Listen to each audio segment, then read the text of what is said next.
It's Queenzflip. I'm in Jersey, and in front of a halfway house. And I'm here to interview my man, or talk to my man, my guy, Bryan Calcott, right? You got it, man. How you doing, baby? Doing well, thank you. So tell me, where are we? Why are we here? Why are we at the halfway house? Well, this is where the story ended. The story started December 12, 2012. I hopped on a private jet, Oakland, California, 109 pounds of weed, and I landed in Teterboro Airport, and DEA was there. I knew my rights. They didn't have the right to detain me because they didn't have a drug dog there. So they had a reasonable suspicion. They were able to hold on to the containers, but I knew my rights, wouldn't answer any questions, and so I got away. They called me about an hour later when the drug dog finally got there. Told me that I needed to come turn myself in. They had probable cause. I said, yeah, I'll be right there. And you never went? Then I was on the run for 3 years. I was Northern California's top 10 most wanted for 3 years, had my face on billboards, all that good stuff. They finally caught me in Denver, Colorado, and then brought me back to Jersey. I had $1 million bond at first, and then when I finally got out, they brought it down to $350. They had me on an ankle monitor for 3.5 years, would not let me leave the state. And then I finally, I had to take a plea. I got a 7.5 flat.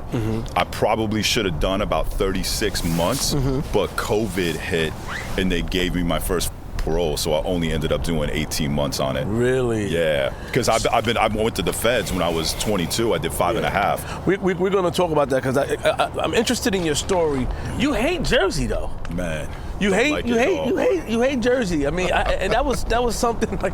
And when I listen to you, I hear how bad you talk about Jersey. You don't like Jersey. You don't like. I like the people. You were saying like that people out here. You say people on the east. So this is considered the east, right? Yeah, absolutely. You wasn't.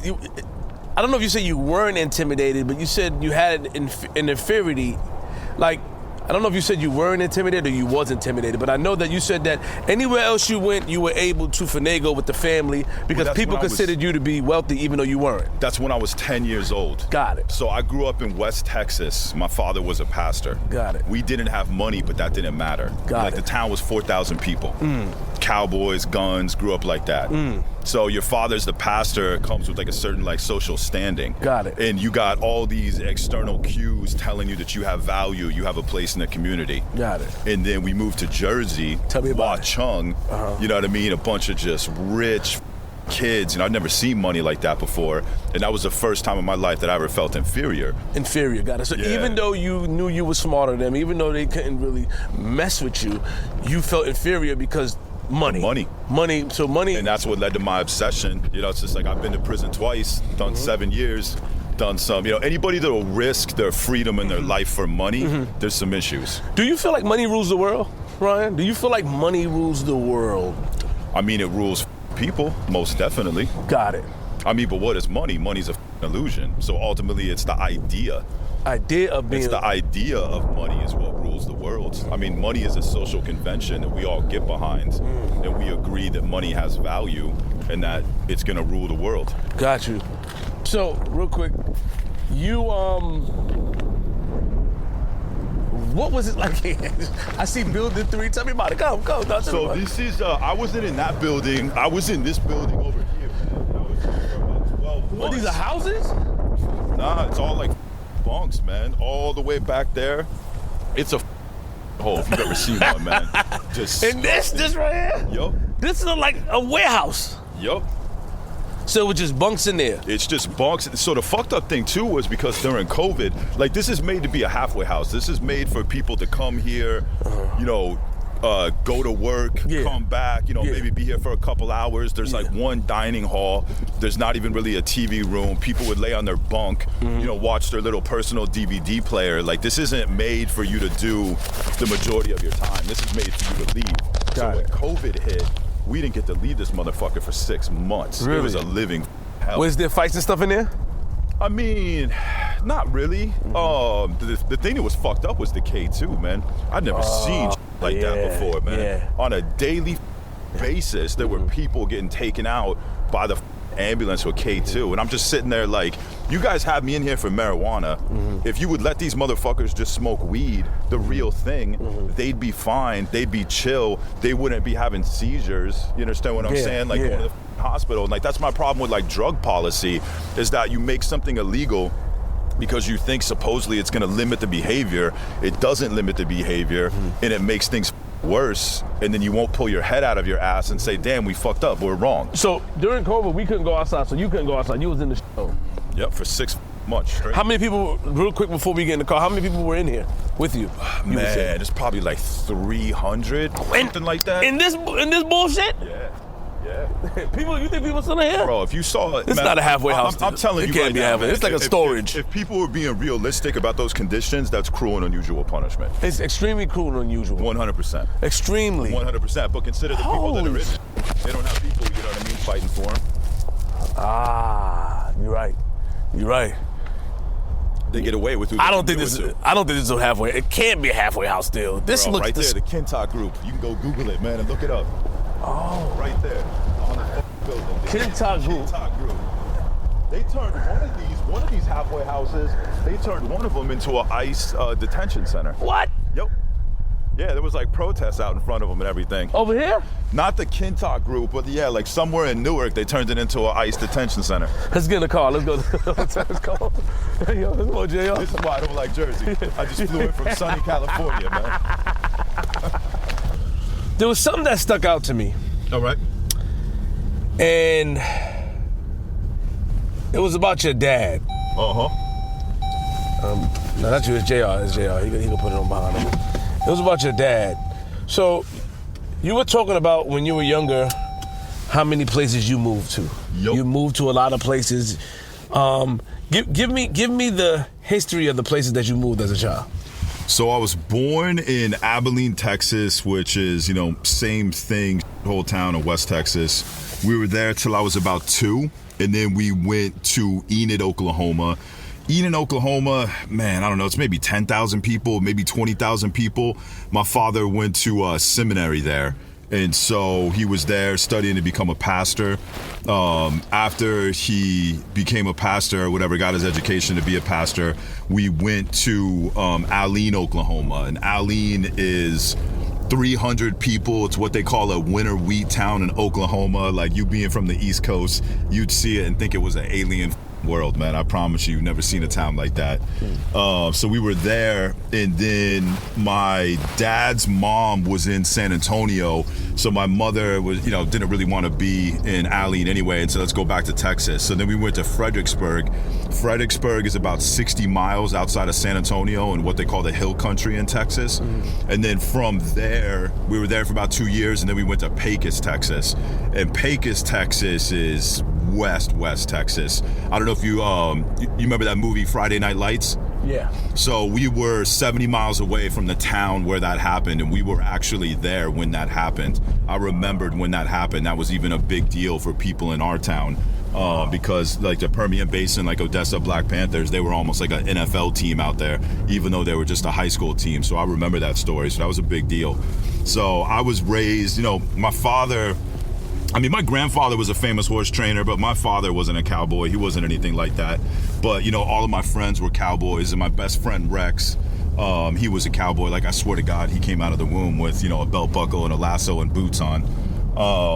And so I was around him and his father a lot, and I wanted to be a cowboy, man. I mean, even to this day, I don't think there's anything like that lifestyle. I love it. There's nothing like those men. And it's just, you know, like I said, like I had a place in the community, I had an identity. Even though we didn't have money, if I was having a conversation with God before I was born and you said, what kind of childhood do you want to have? You know, even though it's a little shithole town in West Texas, I still would have been like, you know what, put me right there with Rex as a best friend. You know what I mean? And Bo is a man to look up to. Bo is his father. And so it was just, you know, like a perfect world, man, for a little kid. And then we moved to Watchung, New Jersey. I'm 10 years old, moved to Watchung, New Jersey, 45 minutes outside of New York City. I mean, it was just like an alien world, man. So we were there for about 2 years. Then we went to Kentucky, and this is like backwoods, like Appalachia. Like, once again, like, man, Appalachia is a different world. Never been in so many fights in my life. You know, and I'm like, I'm from Texas, but because I was in Jersey for 2 years, they're looking at me like, oh, you're a Yankee. So it's just, you know, getting in fights, you know, left and right, you know, you're the outsider. And then after that, we went back to Jersey. I was in Jersey for about 4 years. I was there from 8th grade until I was a junior in high school. Dropped out of high school my sophomore year, and then went back to Texas, went to junior college for a couple years, was in San Antonio, transferred to a 4-year school, was doing pre-law at University of Texas at San Antonio, was on the dean's list. And then I had a year to go and got caught with a kilo of cocaine and got sentenced to 90 months in federal prison, my first offense. But before we get into that, yeah, you said that your father, you moved a lot, and a lot of churches, they stopped dealing with your father because of his controversial. Was he controversial? Would you consider? He definitely was, man. So like when we were in Pecos, he gave a sermon and he said, you know, this town is 85% Hispanic, and when I look out, I don't see one brown face. And the thing of it is that the people in the congregation always loved him. You know, like the people in the congregation like loved that sermon and were just like, yeah, you know what, we do need to be more welcoming. But it's like with churches, man, they're like the deacons, they treat it like their club almost, you know, like their private country club. Mm-hmm. And my father just had a way with words. Like he could just, if he wanted to, he could have been president just based on the way that he gave speeches, man. Like he was that powerful. And so I think the deacons would feel very threatened by him. So that was the sermon that got him, you know, in hot water in Pecos. You got your key? Let me see, man. Yeah, you gotta get the key, JR. There you go. Thank you. But what? Oh, here, you want me to get out and try it? Yeah. It's too far. It's a Hispanic town, but I don't see no brown faces. So the deacons would get upset about, because when I heard your story, I didn't know that they could exile pastors. Oh, hell yeah, man. I didn't know that was a thing. Yep. Well, I mean, it's just like, you know, churches are their own entities. They're not corporations per se, but they're gonna have their own laws where, you know, is the pastor in charge? Are the deacons in charge? You know, the deacons are kind of like the board. So it just depends on the denomination that he was a part of, Disciples of Christ. That's just how all of those churches were structured, where the deacons had, you know, hiring and firing power with pastors.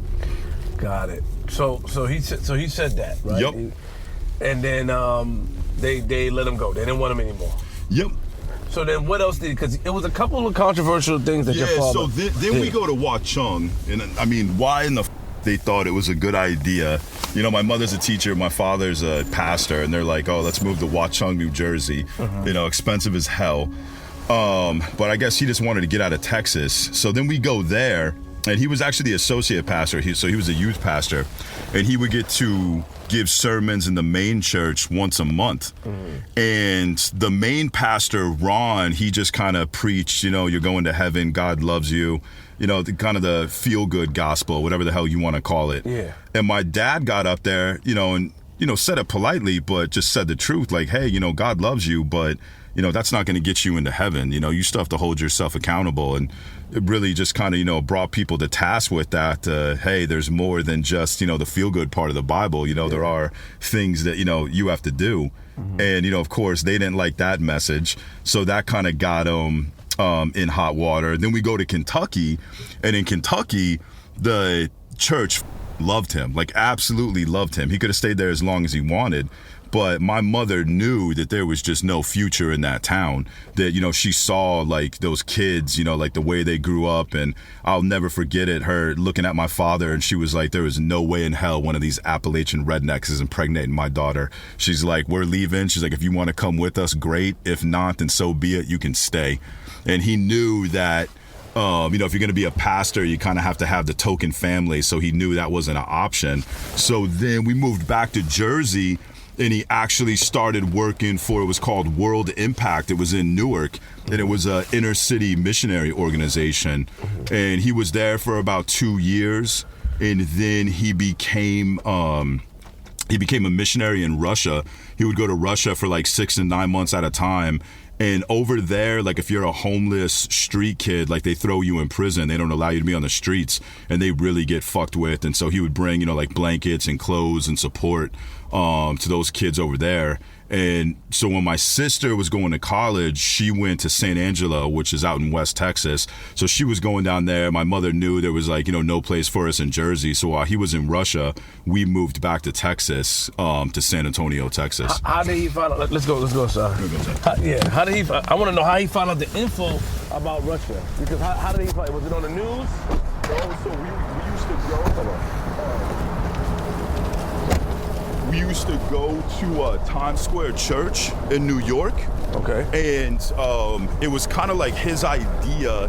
That's what he wanted to do. There was other people that were telling him about like the ministries in Russia. And so that's what he wanted to do.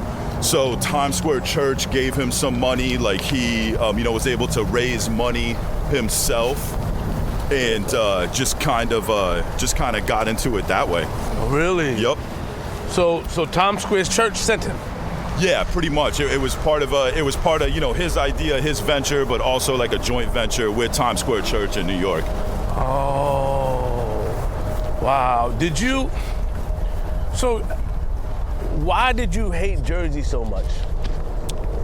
Or why do you? Because it was something that you said on the show, an interview that you did. You was like, yo. I think this is closed. I think we got to go around. It's closed? Yeah. Oh, yeah, it is. Yeah. We good, JR.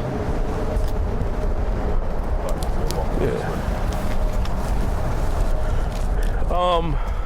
Why did you hate it? You were saying that you hated Jersey because the way the sun was setting. Oh yeah. So there's actually studies, like for the wintertime blues, and it's all about the angle of the sun.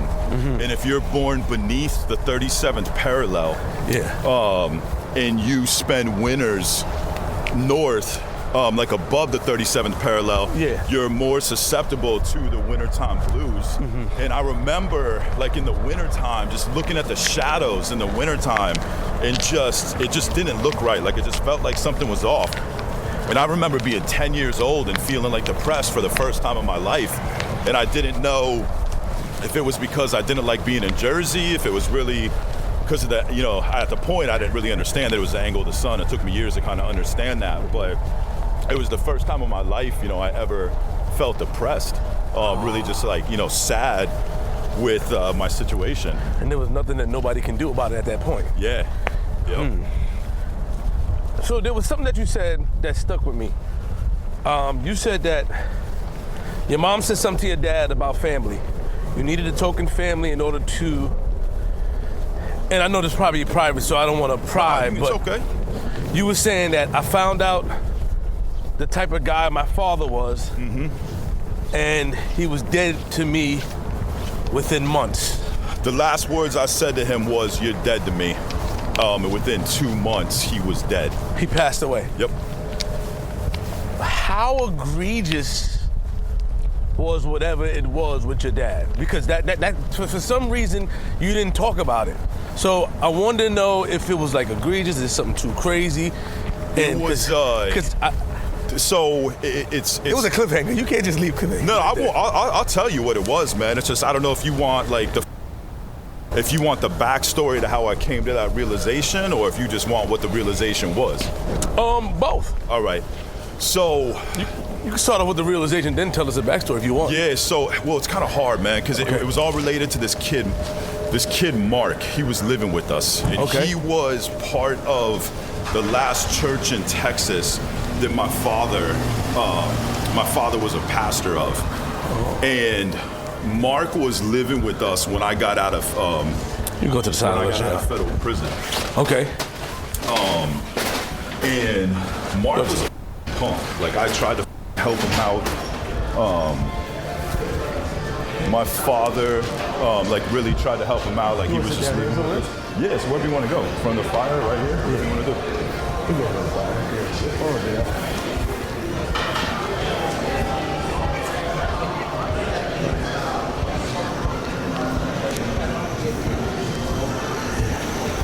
so it was just this weird situation with Mark. Okay. Where, my dad was trying to help him out. I was trying to help him out. I got him like a really good job. He just turned out to just be like a punk. Mark. Yeah.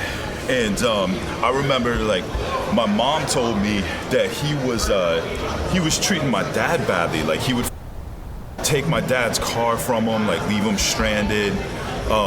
Use his debit card to order like pizza in the middle of the night, like because he was living with us and then he moved out.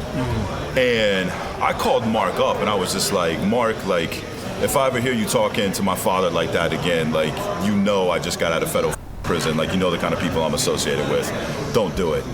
So he then used that to be like, oh, I don't know, man, I'm kind of scared. What Bryan told me, like I might have to call the cops, you know what I mean, and like get him sent back to prison, yada, yada, yada. And so my mom was like looking at my dad like, you better not ever talk to that motherfucker again. Like we just got Bryan back and like your son was sticking up for you. Yeah. And then he's, trying to like put that in your face, saying he's gonna get Bryan thrown back to prison. And they didn't really tell me that, but like my sister knew about that. Yeah. And my sister came home and I'll never forget it. She was just like just stop talking to Mark. Like we just got Bryan back. Like, how could you do that? How could you do that? And I'll never forget it. Like my sister, I don't think I've ever seen someone in so much emotional pain in my life. She was like curled up in the fetal position, just crying, just like, please, just like, don't talk to Mark anymore. Don't talk to Mark anymore. Yeah. And he just wouldn't say it. And I'm just like, what kind of father, like if you saw your daughter in that kind of writhing pain, wouldn't just go up there, you know what I mean? It's big, it's okay. Yeah. And I remember I went and got on the floor and put her head in my lap and I was like, it's okay, Laura, like him, like we've got each other. So that happened. And then I came home one night and my mom told me that my dad was doing like Mark's laundry at time. And I was just like, what? This is weird, man. Yeah. And so I remember I was leaving the house and he was walking in and he had a laundry basket. And so I saw it and I was like, yo, Dad, I was like, what's in the basket? He's like, huh? And I asked him again, he goes, huh? And I asked him again, he goes, huh? And I was like, oh, never mind. And he goes, oh, okay. And I'm walking away and I'm like, what does he think I'm stupid? Like, the first 3 times you don't hear me because you don't want to answer. And then when I say never mind, then you hear me. And I knew what it was. And so I walked in the house, walked into the laundry room. He was putting Mark's clothes in the laundry and I just like pushed him out of the way. I pulled the clothes out and was like, you ever bring these clothes in this house again, like I'll burn them. He walked away, went into his desk. I went over there and I was just like, because at this point, like I was thinking about my sister. Got it. You know what I mean? Like I was pissed at him for like how he impacted my sister. Like I didn't really give a about myself. It was just like my sister. And I went in there and he kind of like acted like he was gonna get up and like we were gonna get into an altercation and I was just like, motherfucker, like I wish you would. And then it just hit me, man, and I looked at him and I was like, Mark is your gay lover. I was like, you're a. And I don't have anything against gay people, you know what I mean? It's like you come to a situation like that, like it's just shocking. And I remember I just kept on repeating it and I was like, you're a. Okay, that word will get us demonetized. Oh, my bad. And JR, what you gonna say that, JR? Yeah, beep it out. Beep it out. Yeah. So you talk. So that was the moment that you realized something. But why you didn't look at it as? Because how old was Mark at the time? 19. Why you didn't look at it as he really looked at Mark as his son? What made you think that it was something? Dude, it was just like derogatory. It's one of my sister's best friend, Julie. Yeah. She made a comment too because it was just a weird situation, and she's just like, man, she's just like, it seems like almost like a like a lovers type of situation where even Julie said that, but Julie was like, there's no way it could be, but it was just like I'm leaving out so much, you know what I mean? Where it just seemed like it was so weird, and then he couldn't look me in the eye. He just like looked forward and couldn't look at me. You understand what I'm saying? And so that was the part where I was just like, you know what? I was like, don't even worry about it. You're dead to me. And I just walked out, and then 2 months later, he was dead. He passed away in the house? No, so he caught pneumonia, and then a month later, he was in the hospital with pneumonia, and then a month later, he was dead. But if you ask me, it wasn't pneumonia. It was his will to live was gone. And there's always there's one moment in the ICU that still haunts me. He was in like a drug-induced coma where, if you really want to wake up, you can. You can't fully come to consciousness, but you kind of wake up. And so he was in the ICU. I came in there. My mom was talking to the nurse. They were doing things. I was there for about 2 or 3 minutes. And when my mom was done talking to the nurse, she said something to me and I said something. And he just as soon as he heard my voice, his eyes just started fluttering, you know what I mean? Like back and forth. And he just did everything he could to open them. And then he's looking all around the room trying to find me, and he finds me. And then you can see him using every ounce of strength he had to pick up his hand and reach out to me. You know what I mean? And to me, I think it was him asking for forgiveness. And it's taken me years, you know what I mean, to really come to grips with it. And I don't think you choose to be gay. I think you're born to be gay. And I can only imagine the self-hatred that he was programmed with, if he was a gay man being born in the 1940s in Texas, you know what I mean, of all places. Everything out there, you know what I mean, is telling you you're bad, you're evil. And I'll never forget it. When I was in the prison visiting room, when I was in federal prison, I kind of told him that, I didn't believe in Christianity anymore. Mm-hmm. And I told him, I said, one of the reasons why is the most moral people I've ever met in my life have all been atheists. They don't believe in heaven and hell. They don't believe that they burn in hell if they, do the wrong thing. And yet they still do good because it's good. And I said, and some of the worst people I've ever met in my life have all been members of the Christian church. And I'll never forget it. He looked at me and he goes, there's some people that just have some demons that the fear of hell is kind of the only thing that'll keep them in check. And just the way he looked at me and he said that, I was just thinking oh, you know what I mean? This is some kind of self-confession. So in my mind, he was programmed with the belief that, you're evil, you're bad. And I think that's why he was so gun-ho, you know what I mean, with trying to be religious, was trying to make up for something that, in my mind, he didn't have control over. Did your mom, after you said it, what did that do to your mom? Did your mom say anything I might have known this was going on, or it caught your mom totally off guard? My mom is in a nursing home right now, dying a horrible death of Parkinson's. She's never been the same since it happened. When he passed away, he had a wedding coming up, and she had to get into his email to let the couple know that my father passed away. That they wouldn't have a pastor at their wedding. So she finally was able to get in his email, and I'll never forget it. She got into his email, and she was just adult friend finder, what's this? And she clicked on it and went and clicked on his profile and saw all the things that had checked that he was into, and she was just no, that can't be his, and she just started rocking back and forth in that kind of neurotic way. And my mom's never been the same since. She was married to him for 32 years. She knew him, you know what I mean, longer than her own mother. So imagine that kind of betrayal, that kind of realization. And I mean, even to this day, I don't know if she's come to grips with it. You know what I mean? I don't know if my sister has, come to grips with it. I've accepted it. I don't. To me, like I said, I don't, and I'm not trying to start the whole gay debate, whatever the hell it is. Yeah. I don't think you. Maybe you choose it, whatever. Maybe you don't, but some people I don't think you do.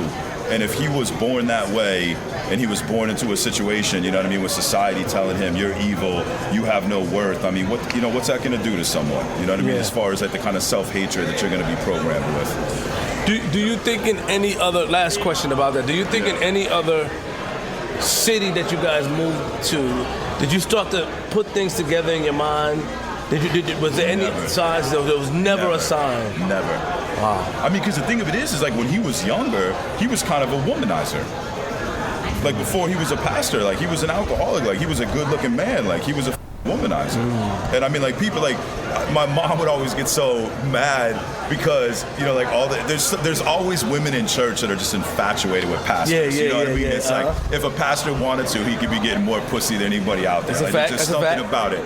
And it was funny because these women would just swoon over him. He's a good-looking man wearing a suit up there speaking like that. Yeah. And women would always come up to my mom and be like, "Oh, it must be so amazing being the pastor's wife." Yeah. My mom's sitting there looking if you only knew. Yeah, I mean, like it's not all. So there really wasn't that signs. Like, he was a good-looking man. Like when he was younger, I don't want to say a womanizer, but he was definitely, for back then, dating a lot of women.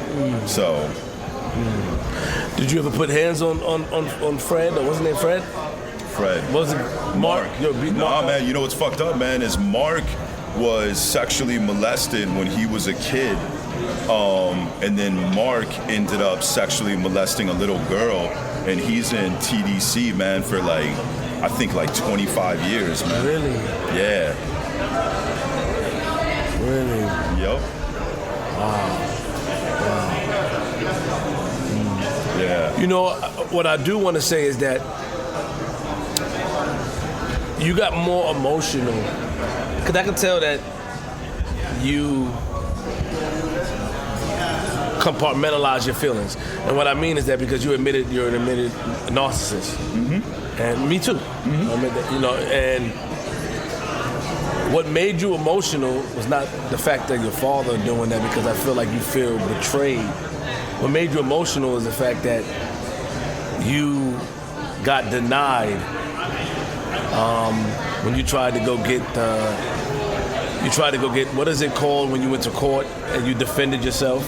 So I was in the state of California. So the state of California, you have to have a sales license. Sales license. So when you got denied of a sales license, that's when you stated that it made you emotional. It was like a fucking switch, man. Yeah. So to me, it's like you put what's important to you. We put what's important to us. That's how it's able to evoke emotion. Yeah. If you understand what I mean.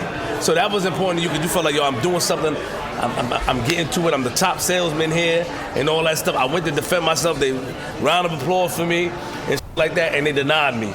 Cool. But then when it comes to your pops, you're like, man, I saw no emotion when I watched them, and that's what stuck out to me. It was no you just. It's more like, I know you say you accept it, but it was more like disappointment. I mean, I tell you what, man, saying you're dead to me to your father and that being the last words you ever say to him, and then having unanswered questions about it. Yeah. That's the part where it's kind of like, you just have to accept it. That wound's always going to be there, and the only thing you can do is learn how to live with that wound. A lot of people, when they talk about, trauma recovery, and I don't even want to sound like, I hate to use that word, because, part of it's just like, I don't want to say just get over it, but part of it is just like, just stop giving into it, you know what I mean? And when you stop giving into it, you just kind of understand, like, hey, it's there, but I just am going to learn how to live with it. There's this really good book, man. It's called The Saddest Buddha. And it's about this guy who leaves America, goes to somewhere in Asia to become a Buddhist monk. And he's the saddest Buddhist monk. And the reason why he went there is because he got into a drunk driving accident and killed a family. And so it just, destroyed him. And he was there for years, and the head monk came to him and said, hey, you're not getting any progress. You have to go and do this test. And if you can't get past this test, you're not going to be able to stay here anymore. And the test was to go live in this cave in this dangerous part of the jungle where there was all these tigers. Yeah. So he goes out there into the out to the cave, and at night he has to go into the cave to sleep there, because if not, the tigers will kill him. So the first night he's in that cave, this giant snake comes out, and he realizes that the cave is where the giant snake lives. So he goes outside because he's scared of the snake, but then he hears the tigers, and so he's just forced to be in there, and he's just inside the cave, just deathly afraid of the snake. But he realized that if he just stayed against this one wall and didn't move, the snake wouldn't react in a certain way. Understood. And then every night he started to understand more and more about the snake. And at first he wasn't able to sleep, but then he realized that if he just did things in a certain manner, that he wouldn't aggravate the snake. And he learned how to live peacefully with the snake. And so he went back, and the head monk told him, he said, that cave is your heart, and that snake is that wound that you feel right now. And he said, it's never going to go away. That snake is always going to be in that cave.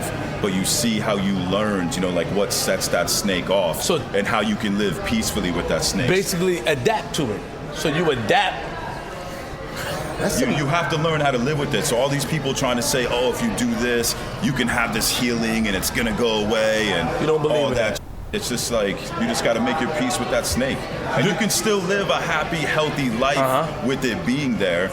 It's kind of like the same thing with people who are like alcoholics. Like they understand, like, you know, I'm always going to be an addict. There's certain triggers, but I can still live a happy, healthy life with being an addict. I just have to avoid those triggers, avoid certain things, and I'm going to be okay. Thank you so much. Yeah. So do you feel like? Do you feel like, because this is something that we say on a podcast, right? They say that a lot of people like to use this word or this terminology, it just wasn't meant for me. And I think that is sort of an escape or an excuse for you not to take accountability. Meaning, like, if you had an opportunity and you get in trouble and you miss the opportunity, some people like to say, well, if it was meant for me, I would be there, but it's not. But I don't believe, if you understand what I'm saying, like, you know, I don't believe in that. I believe that people use those type of terms to not take accountability. The opportunity was there, it was still there, but what it is that you messed up, and that's why you didn't get that opportunity. I think that a lot of people lean on that it just wasn't for me. So do you look at life like that as well? Like, man, people make too many excuses to validate the BS? Narcissist. I mean, if you're saying it, I think it's just a Band-Aid. They feed themselves to make themselves feel better. And it's almost just a different way of playing a victim mentality. The reality is that, you know, life truly is what you make it.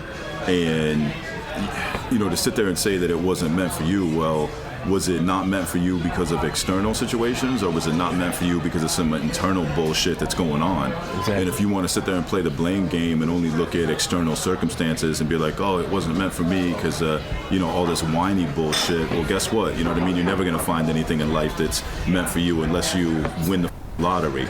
And the majority of people can't win the lottery. So do you want to be concerned on the things you can control, or do you want to be concerned about the things you can't control? And when you're concerned about the things that you can control, that's when you'll start to see progress in life. And that's, you know, when I flipped that switch and like got back into the game after that administrative law hearing, it was me. Even though the system is fucked up, even though I think that judge was an idiot not to give me my sales license, it was still me choosing to let myself get frustrated, and it was still me that had access to that switch, and only me that had access to that switch that flipped it and turned on that I don't give a mentality. Because I was questioning you a little bit, because you did admit that you had woe was me moments. Oh yeah. Because in my head I'm like, okay, here's this man. You're great. Obviously, there's something about you that's great, that's gravitating, where you can go in any situation, whether it's the car salesman, whether it's when the guy told you to come sell insurance. You can go there, and something about you makes people gravitate to you, where you can be able to take advantage of any moment that is presented to you. So then, how do you go from that to saying that the system is against me? Because I heard you say that, like, at one point you felt like things were against you because every time you took one step forward, you took 10 steps back. So you didn't look at it at the time like, I might have caused this. So that's literally what I just said. That you did. I just want to, you know, I gotta sound smart. It was me that decided to flip the switch and just say, I don't care. You understand what I'm saying? Like, even the thing of it is that if I wouldn't have chosen to flip that switch, a different path would have been in front of me, and it's a different path that wouldn't have led, you know, to me being on the run for 3 years and going back to prison and going through all of that bullshit. So yeah, the system is fucked up, but the system is only a contributing factor. You are the only determining factor, is what it comes down to. And ultimately, like, who gives a if the system is against you? Who gives a There's all. You want something? No, I'm fine. What's up, JR? Shirley Temple. You have a Shirley Temple? Am I speaking clearly, JR? I just want to make sure. Because when people pause, I don't know if ma'am, do you have orange juice? Can I have orange juice? Thank you. I would like to get a sweet potato fries, please. And what flavor wings you have, man? flavor for what? For the wings? The wings, yes. I have buffalo, barbecue, and spicy ranch, and plain. Can I get barbecue, please? Yeah. And that's about it. That's it. Let's do an iced tea. Okay. Thank you. And you want to That's show me it. to me? I'm Yeah, that's it.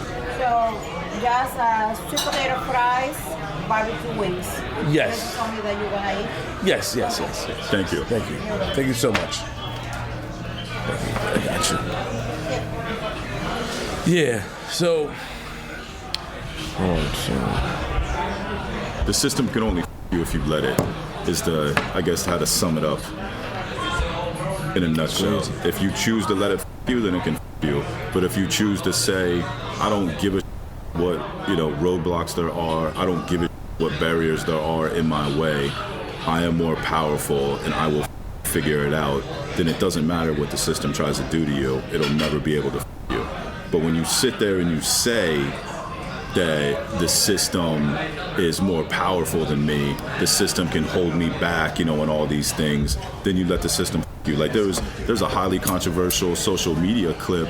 I don't know if you watched Digital Social Hour, but I went on there with Sean Kelly, and it was controversial because I said, if you ask me, like the liberal message is really the racist message, and the conservative message is not the racist message, because the liberal message is telling like the black community that you can never live the life you want to live, and you can never be successful, and you can never be happy until the government and white people change what they're doing. You know what I mean? So it's telling like the black community that, hey, you're weak, and unless these external factors outside of your control change, you'll never be able to live the life that you want to live. And like the truly like, I don't want to say conservatives, but like cowboys that I grew up around, they're just like, life is up to you. You understand what I'm saying? And it's not saying that there's not systemic racism. You know what I mean? It's not saying that black people don't encounter more bullshit. But the message is, I don't give a what you're encountering. You are that powerful to overcome it. So it's like the liberal message going in and telling the black community, hey, you need to spend all your time and energy in politics, and you need to change, politicians out there so we can change systems. And it's like, the system's corrupt. It doesn't matter who gets elected, you know what I mean? Like, they're always going to be corrupt, versus somebody going into the community and saying, you know what? The system, don't take any of your time and energy and put it into the system anymore. Worry about yourself, be the best version of yourself, and it doesn't matter if nothing in the system changes, you will be able to live the life you want to live. So do you believe in like redlining and stuff like that? You know that there were things that were put in place to prevent black people from reaching opportunities. I believe that, absolutely. Yes, But what I'm saying is that Democrat or Republican, I don't think they're going to change it. I think they're both full of shit. You were dating a girl, and her family was with the cartel. What cartel was it? The Gulf Cartel. The Gulf Cartel. So this is before the cartel wars started that just made everything. I mean, it was still the cartel, but this is before it really turned into, like World War III. Got it. So if you understand what happened, they brought down Pablo Escobar in 1993. At that point, Colombia had all the power. There were Mexican cartels, but the Mexican cartels controlled the weed. Not a lot of coke went through Mexico. Some of it did go through Mexico, but most of it went through the Caribbean. When they took down Pablo Escobar, they didn't just take down Pablo Escobar, they took down the entire network in Colombia. And what happened is that slowly shifted power to Mexico. And the Mexican cartels started to develop, and the Mexican cartels started to become so powerful that they literally put influence on Colombia. And when I was in federal prison, all the Mexican cartels let everyone know in Colombia, if you send 1 kilo of cocaine anywhere other than through Mexico, if you try to go to the Caribbean again, we'll kill you, because they wanted all the money, they wanted all the trafficking routes. So when that shift happened, the Gulf Cartel was the most profitable cartel because of Nuevo Laredo. 85% of the trucks going into the United States go through Nuevo Laredo and then go through San Antonio, Texas. And then the other thing about that is that here's the majority of the traffic, but you want the shortest route to the Eastern Seaboard. The Eastern Seaboard is where all the markets are to get rid of everything. So that's what, her family was a part of. They lived in a small town that was the capital for the Gulf Cartel. But why would Colombians be afraid of of the Mexicans at that time if they were? Because they had all it's like wherever the money goes, that's where the power goes, and that's where the violence goes. Like there was so much government intervention in Colombia that those Colombian cartels were toppled, and so there wasn't large-scale operations there that were able to put together small armies like Pablo Escobar had. So you just had a whole bunch of small producers of coke. And that's, so now you have a whole bunch of much smaller operations. Nobody could really unify under one organization. But in Mexico, they were able to do that. And Pablo was big. He was big. He was huge. You know his story and everything, huh? I'm friends with Roger Reeves, who is the man who introduced Barry Seal to Pablo Escobar. So I've done content like with Roger Reeves. I've been in Baton Rouge with Barry Seal's son, Aaron Seal, and Roger Reeves, and been to Barry Seal's gravesite and the assassination site, and got the full inside scoop about how just crazy it was, far as government intervention and CIA. I mean, it's that full story is just unbelievable. The Pablo Escobar story. Yes. With how it was connected to Barry Seal and all that is just unfucking believable. So, real quick, let's take a little U-turn. You don't feel Pablo Escobar killed himself like the people say. He got killed, because some people say that he might have killed himself on the roof. No, Stephen Murphy's the man who hunted him down. Yeah, and killed him. Yeah, absolutely. Yeah. Killed him, yeah. So it was just conspiracies and stuff like that. So, okay, so now... Thank you. Thank you so much. So now you're saying that, okay, so you got this girl, and her family is a part of the Gulf, the Gulf Cartel. And how did you meet this girl? Work spot. I was working at a call center. A call center? A call center, yeah. Info NXX. It was back before the Google and all that. And you would have to call 411. You would have to call 411 to get information. And so we were both working there. And then you bagged up? Huh? You bagged Yeah, so we started going to raves together. I started selling tabs, ecstasy to ravers, things like that. Put my own operation together. I was making, $3K a week. I mean, for back then, that was good money, you know what I mean? 2001, 2000, being, 20, 21 years old at the time, I was happy with that. But I'm always an entrepreneur. So I didn't want to sell tabs individually. I wanted to supply dealers. So I went to Miami. She came with me, and my best friend, his whole family, they pretty much ran. Is it Liberty Heights? Is that the neighborhood down in Miami? I'm not sure. It's Liberty Heights or Washington Heights. It's a notorious neighborhood down there, man. So maybe Liberty. I think it's Liberty Heights. Yeah. That place was wild, man. We showed up, even Donnie, he's black, but it didn't matter though. It's just they didn't know who the he was. We pull up in front of Three Fingers, and I mean people surround the truck. You know what I mean? They don't know who the he is. Plus he's got a white boy in the truck, and he gets out and he's like, it's Mel here, and they're like, who the asking? He's like, I'm his cousin. So Mel comes downstairs. You know what I mean? He's like, nah, it's good. Let him in. So he was gonna help me get the tabs, but then he asked me, he's like, what's up with keys, man? And I'm just like, it's San Antonio, Texas. You know what I mean? It's Walmart if you want to go. And so he's just like, man, he's like, I'll take 5 a week, man. I'll give you 25 for him all day long. And I'm just thinking but he's like, it had to be pure. And I'm just sitting there thinking damn, a Kia Pure at the time was 15 in Texas. So I'm just like, 5 a week, you know what I mean? 10K on each one. I didn't do it though. I was just like, you know what? I want to stick to the ecstasy. But then that kind of slowed down. And then my girlfriend's brother-in-law, her sister's husband, he was going to prison for 6.5 years. And he was going to prison for 6.5 years for doing, cartel with her family. And so my ex's sister was concerned that, they wouldn't have an income when she was gone. And her and Valerie were real close. And so she told Valerie, she was like, you should get Bryan, you know what I mean, is selling keys. And so she asked me, and I was just like, nah, I just don't want to do that. I want to go to law school. But eventually, I don't know. I mean, whatever, you make your own decisions. But I just decided. Thank you, brother. Okay. I decided to do it. Thank you so much. Thank you. So I went and I asked her. Some plates to share? Oh, I'm fine. Oh, no, thank you. It's all right. Thank you so much. I went and asked her brother-in-law. He was going to prison for 6.5 years, and he told me no, man. He was just like, look, man. He's like, I'm not trying to be a dick when I tell you this, but you got a lot going for you. You're about to go to law school. He's like, I'm only going to prison. He's like, he told me straight up. He's like, I think if you got caught, he's like, I think you snitch. And I was just like, I respect that. You know what I mean? I was like, of course I would tell you I wouldn't, but I respect that. And so I'll never forget it. I went back and I told Valerie, and she had the pink Nokia 6600 phone. She's like, what happened? I was like, he said no. And she was just like, didn't say anything. And she picked up the phone.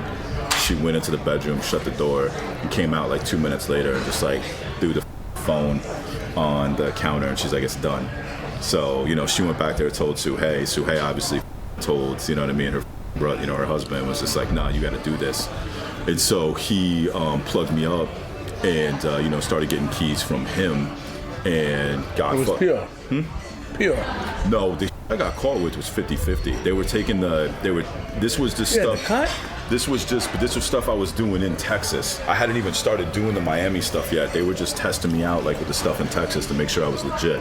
So I was getting cut going to Lubbock, Texas, like a college town, and that's where I got caught up there. And they knew who, like it was coming from. They knew it was my girlfriend's family. They wanted me to cooperate. I wouldn't cooperate. So because I wouldn't cooperate, it didn't matter. It was my first offense. I got 90 months. Other people, their first offense who were cooperating, they were getting 36 months their first offense. Mm-hmm. And they gave me 90, my very first offense for one key because I wouldn't cooperate. So she did that. So the first time you sold a key is when you got caught? Mm-mm. No, I had done numerous trips. It was just the first person that I was with. So how much you made of the work? The key was only making $1,000 wholesale. So in state, you know what I mean, making $1,000. Mm-hmm. Like that was normal. Mm-hmm. So tell me about what made you mess with the guy that you got caught with. So he was a ecstasy connection. I went up there, sold him a whole bunch of pills wholesale. And he asked me, if I could get keys. And I said, yeah, I can get keys. But I was kind of at the point where I didn't want to with it. So then when I decided I was going to do with that, I was like, you know what? He's perfect. He's in Texas. I've already sold him pills. I thought I know. I was like, I know he's not, hot, whatever. So I go up there and I'm selling him keys. He had gotten, so I got busted July 4, 2002. He had gotten caught September 2001 with maybe 9 ounces of coke. And rather than being a man, he became a confidential informant. So he's a confidential informant for a DEA task force in Lubbock, Texas. What? At the same time that he's doing that, he's also doing things on the side. And so the same task force that he was working for, he ended up selling coke to another confidential informant for that task force. So then that task force was like, oh, it's time to teach him a lesson. You know what I mean? He didn't learn the first time. He's sitting there, playing us. He's, giving us information. He's a confidential informant, but he's still selling, behind our backs. And so they started, they introduced him directly to an undercover cop, and that's ultimately what got me caught. How much time did he get? 5 years. He got 5, you got 7? Yeah. How much? I heard that your girl got locked up as well. Yeah, she was in the car. What made you take her with you that day? Stubborn Mexican woman wouldn't take no for an answer. We got into a knockdown, drag-out fight. I was like, you're not coming with me. She didn't have school because it was she was in summer school at the time. It was July, but it was a bunch of rain, so her school got canceled. She's like, come on, we're not spending much time together anymore. And I'm like, no, you're not coming with me. And then she threw it in my face, and she's like, this is my connect. I got you to connect. She's like, if I want to come, I'm coming. And I'm just like, all right then, whatever. It is what it is. So, bring me to the moment when y'all got caught. Mm-hmm. You went. Homie said that he needed a key, and he told you that he told you that he had someone that wanted to buy some work from you. Yep. You came in with the work. You didn't feel eerie. You didn't feel nothing in the air. Oh, I knew as soon as the dude was there, man, that you could just tell, man. I knew it was over. I hate when people say that. What could you have told? Man, what gave it away? The dude, first of all, so it was wrapped so dogs couldn't smell it. It had Vaseline like in between multiple layers, and then not only that though, but it was wrapped. There's a certain way of wrapping things where dogs can't smell it. Dogs can't smell through plastic. What they smell is the contamination. So if you're sitting here wrapping a pound of weed, you understand what I'm saying? And you're like vacuum sealing it 3 times. A dog's not going to smell through that, but there's all these microparticles on you, on your clothes, and that's what's getting on it on the outside. And so that's what dogs smell. So I knew that. So like we wrapped it, in a certain way. Mm-hmm. And the dude's sitting there like poking it like this, and he's like, "Oh yeah, this is good. This is good." And I'm just like, who the sits there and like, I'm gonna give you a key and you can't even see it, and you just see this like layer of like mushy Vaseline, and you're poking it like, "Oh yeah, this is good. This is good." That's like, the trick. It's not like he took a knife and. Huh? It's not like he took a knife and tested it. Yeah, and tested it. He's like poking it, like, oh yeah. And then he wanted to buy 2. He didn't tell me he wanted to buy 2. He told me this to come up with 1 because he was like, it's the first time I'm the dude. He didn't think I'd come up with 2 right away. And then the guy's like, "Oh yeah, there's money in the bag for a second one, so just take it, you know what I mean, and just bring me back the second one whenever you can." Like, who the else does that? So you get in the car. Were you sitting in the front or the back? Where are you? I was in the back. Your man was in the front. The rack was in the front. Yeah. The girl sitting next to you. No. She's in the other car. We were in his car. So we pulled up right beside him in an Arby's parking lot. Got it. Justin got out, and then Justin gave me the go-ahead, you know what I mean? So I got in the car, and then put it down there, and that's when it was just like, red flags going off. But at that point, it's like, the guy's undercover. You already put a key right in front of him, you know what I mean? Because I trusted Justin. It's like, what the can you do at that point? So you get out the car, and then what happened? How long did it take until the police stopped y'all? We leave the parking lot. I'll never forget it. We go up to the park. We go up to the light, and there's like a few like DPS. That's Department of Public Safety. That's like a Texas Highway Patrol. They turn in front of the light. It was real weird how they were going kind of so slow. There's a Jeep Grand Cherokee in front of us, and it's 4 grown men. They all have sunglasses on, and they're just looking straight, like real uncomfortable, just like real rigid. And I'm just like, man, like, come on now. So we go through the light, and we're going underneath the highway, and there's a jug handle, to go around and get back on the highway. And so I'm going over like that to get onto the highway, and they stop right in front of me, and then there's a car behind us, and I just know, and so I just popped the curb, and they rammed the side of my car, but I was able to get around them. So I went on the jug handle, came around, and then just instantly hit the median, just boom, 130 miles an hour. Went down like a couple exits, got off, and was just like right, left. Ditched them right away. But they had a Cessna that was normally, that would fly the highways out there for the Texas Highway Patrol to catch people speeding. And so they called them in right away. So the Cessna was doing like low circles around us to like tell them where I was. So we ditched the car, we were all running. And then I heard the screeching tires, and you could tell it was like an undercover car coming down the street. So I gave the bag of money to my girl, and I was like, run that way. And so I ran at the cop car, figuring like they'd stop for me to like try to give her more time to get away. And no, I mean, they still, so she actually went into a garage, ran into like someone's garage. The backpack was black that had all the money in it. And she was like under the car, like behind the backpack. They even like came in with flashlights real quick and browsed over her. So they had already like searched that area, saying she's not in that area. And then she made like a noise or something, or was going to like get out to see if she needed to run further. And there was this Mexican woman that was there that saw him, and she got all startled, and she started speaking Spanish to her, like, "No, don't tell him. And she like opened up the bag and was like, I'll give you money. And that woman just freaked out and just started running towards the cops and was like, Policia. So they came back, and got her too. And then Justin, I don't really know how they got him, but I highly doubt Justin was even trying to run that much. Because, Justin didn't know that dude was a undercover cop at that point, but he obviously knew, like the DEA task force up there, they had gotten his ass again. So for him, he knew there was no running. Tell me about the interrogation, though, because you said that they wanted you to snitch on her, snitch on the Gulf Cartel. Yep. Well, they wanted me to snitch on her family because she was in the car, so they knew it was from her family. So there was no interrogation that day. They read me my rights, you know what I mean? I told them I wanted an attorney. So then my attorney's like, you got to debrief. If you want to get any time off, you got to debrief. So I'm sitting there and I'm thinking all right, what story can I make up, you know what I mean? So I don't get anybody in trouble.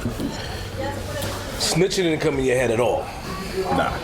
Fine. Nah. Just the dude who I got it from was already going to prison for 6.5 years. If I would have snitched on him, he would have had to do 10 years on top of that. And he just had a little boy. And you wasn't with that? I don't know, man. I just, I wish I could say that, I was strong. You know what I mean? It took so much to fight it, and it's just it wasn't even an option. You understand what I'm saying? Is it your principle, or were you afraid that they might have done something to you? Man, that was just more Sonny was a good dude, man. Sonny was a good, and then you just think about he just had a son. If he's away for 6.5 years, he can still get home and have a relationship with him. If he's gone for 16.5 years, you understand what I'm saying? It's not just Sonny, it's him. And then, it's just, I don't know, man. It's are you born that way? Do you develop that way? I have no idea, but the thought of putting someone in prison, you know what I mean? Because I can't hold my mud, you know what I mean? And I'm Sonny gave me the key, you know what I mean? And the understanding is if you get caught, you know what I mean? That's on you. You know what I mean? Sonny didn't make the bad decision. Sonny made the decision to say, hey, I trust you. I'm the one that made the bad decision, you know what I mean? And trusted Justin. So it's just I make a bad decision and now I'm gonna put my bullshit on you. So you went to they said you had a debrief. Mm-hmm. And tell me how that went. So I told them I would debrief. I made up a story, you know what I mean? You think you're smarter than them. How it is in Lubbock has a small county jail, so if you're a federal inmate, they keep you in Terry County and they keep you in Brown County. So I was in Terry County, which is probably 30 miles outside of Lubbock.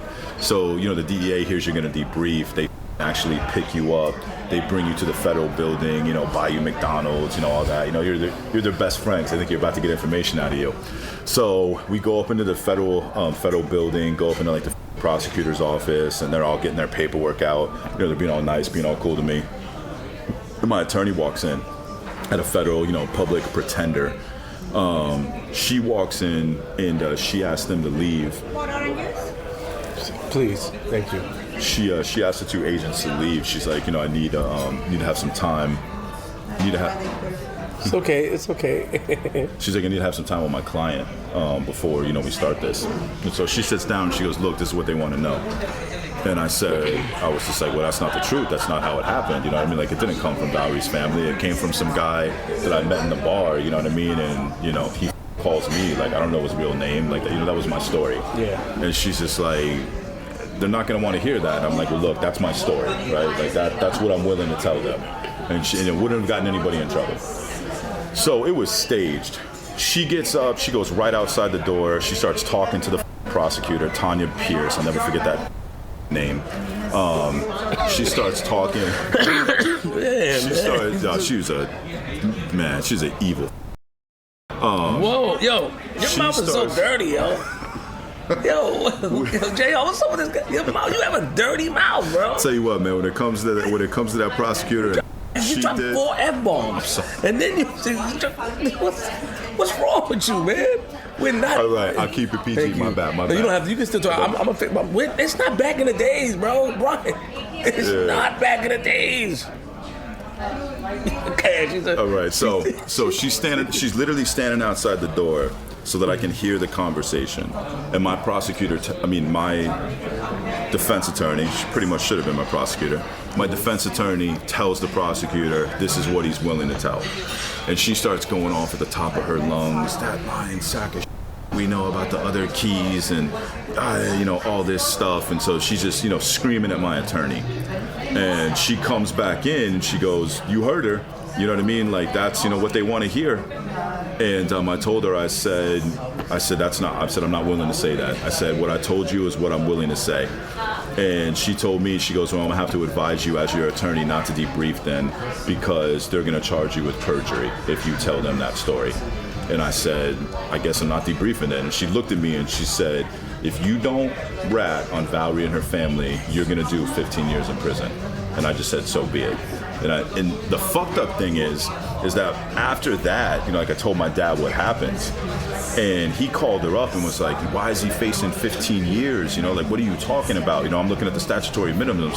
And she was just like, oh, well, I figured there's probably other stuff, if they come up with other relevant conduct. So I wasn't even facing 15 years. But my own attorney was telling me that to try to scare me as much as possible to try to get me to debrief. And so I didn't debrief. And this is how messed up it was. She tells you, and this is what a lot of attorneys will tell you, that, hey, if you get your discovery, after that, your opportunity to debrief is gone. Because then all the cards they have against you, so if you can lie here and lie there, you know what I mean? So she told me, she was like, if you get your discovery, you can't debrief. So obviously, got my discovery, didn't debrief. And then it was messed up, man. Because of the car chase, they gave me aggravated assault on a federal officer, and they gave me reckless endangerment. And they were doing that to try to give me as much time as possible to try to get me to cooperate. And when I got that plea, because she told me I was only facing 5 years, and when I got that plea, I was facing 8. That was the upper end of the guidelines. The judge only gave me 7.5, but I was facing 8. And she's just like, are you sure you don't want to debrief now?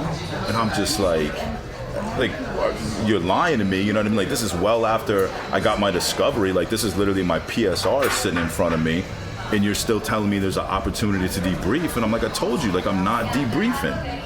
She's just like, all right, well, we can try to do some stuff with mitigating factors because you were in college and this, that, and the other. But, she's like, you're facing 8 years max. I'm just like, whatever. You didn't take it to trial? No. Nah, I mean, they called me red-handed. Yeah, you ain't gonna take a trial. Yeah, true. Yeah. Meaning, wrong question. Let me ask that. So you copped out. They gave you, how long were you, did you bail? I meant to ask, did you bail out at all? No, they wouldn't give me bail. So you had no bail? Would not give me bail. Did you get time served? Yeah, you still get time served. How long was it? 6 months. Okay. Yeah, 6 months. So you were in prison, she was in prison. Was her family mad at you at all? Not her father was at the prison I was at. Oh. I went and visited her father probably a year before I actually showed up there. So that was part of the reason too. I was in FCI Bastrop, and FCI Bastrop, I'm not gonna sit here and embellish my prison story. FCI Bastrop is probably one of safest prisons in the country. It's a FCI. It's a medium low.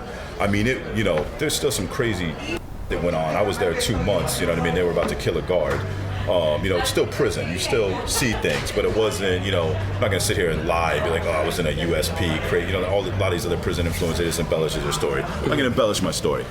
But there was still very, very political. It was very political with the blacks. It was very political with the Mexicans. The whites, it really wasn't that political because there really wasn't that many whites. Yeah.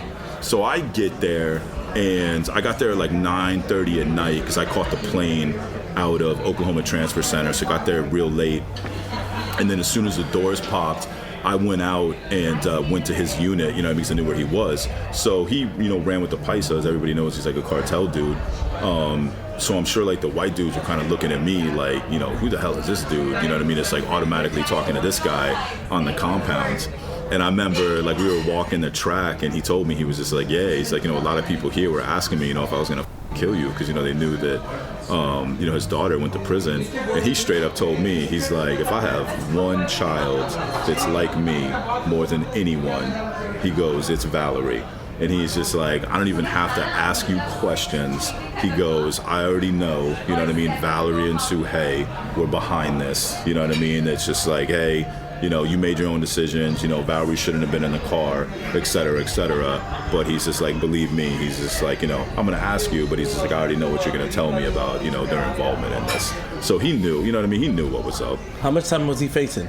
Him? How much time was he in there? So he was facing 20, man, and he only ended up getting 5 because of his defense attorney is the most gangster defense attorney in the United States, man.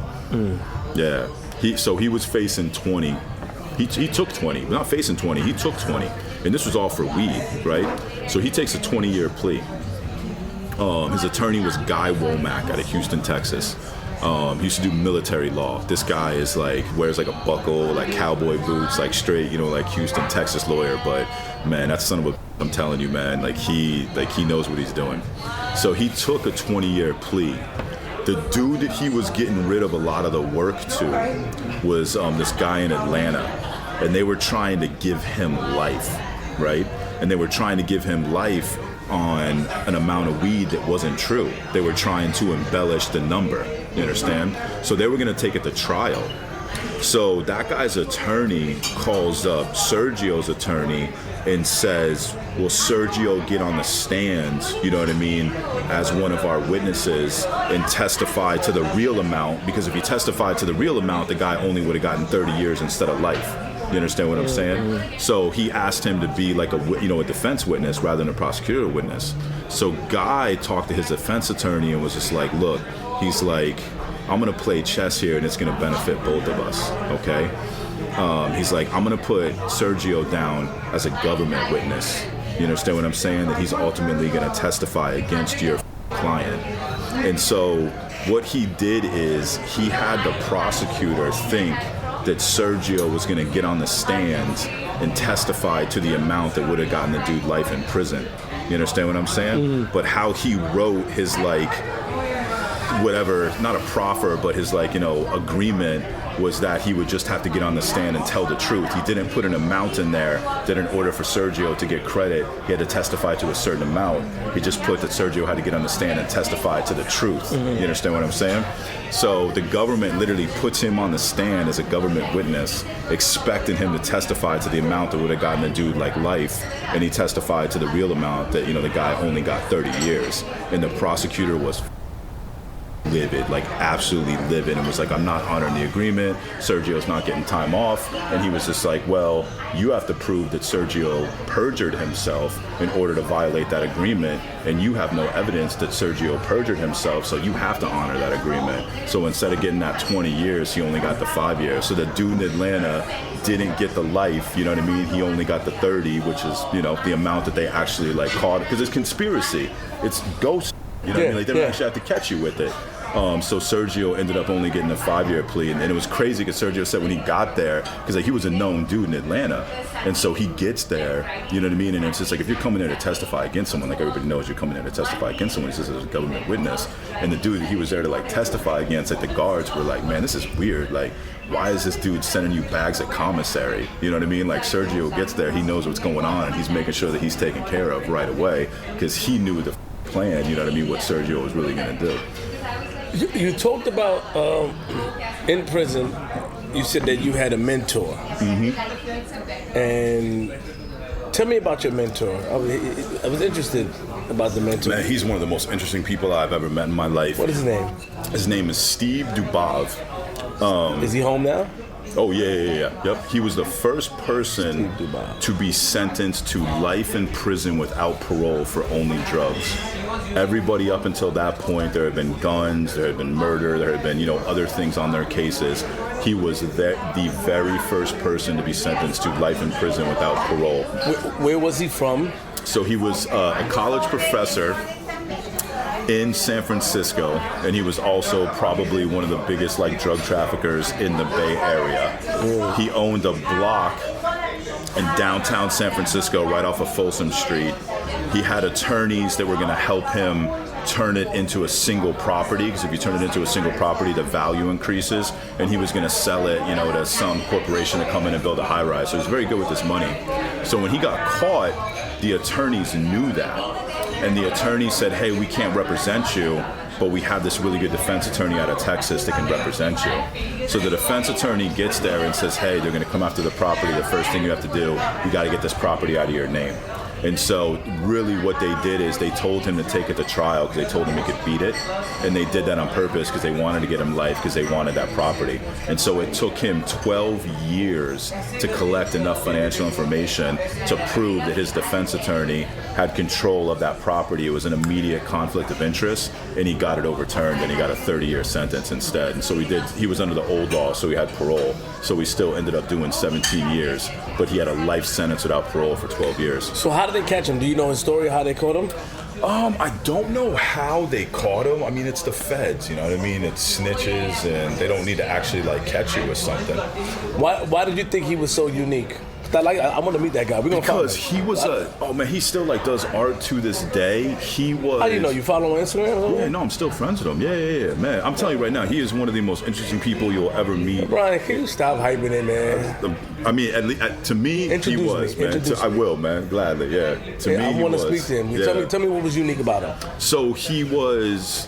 So I remember we were walking the track one day, and he would give me readings to read, philosophy, science, history, you name it. Like I had a reading assignment every week, and then on Saturday and Sunday we would go walk the track.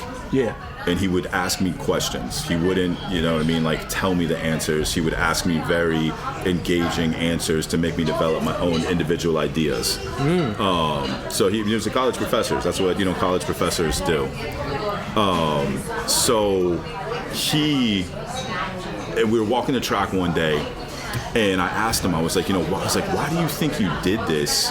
You were a college professor, you were successful, but then you're also, you know what I mean? Like he wasn't just moving weight, like he was moving weight. And he goes, the people that go the, legitimate route, the normal route, he's like, hey, that's a good, it's a good life, it's fulfilling. He said, but there's more to life than that. He said, and the people that are hustlers, that are selling drugs, living that fast life, he's like, that's a good life too, but there's more to life than that. So he was just like, I was looking at it like I was living the best life possible, where I was getting the excitement and the rush, but I was also getting like the deep meaning, fulfillment from being a college professor at the same time.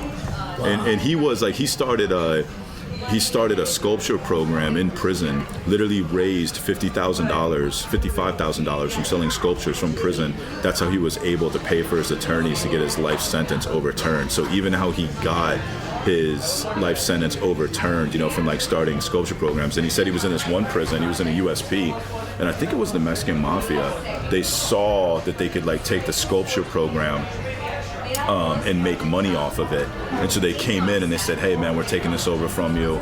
Here's so-and-so, you're gonna have to train them how to do this, et cetera, et cetera. And he thought about it and was just like, I got a life sentence, I got nothing to lose.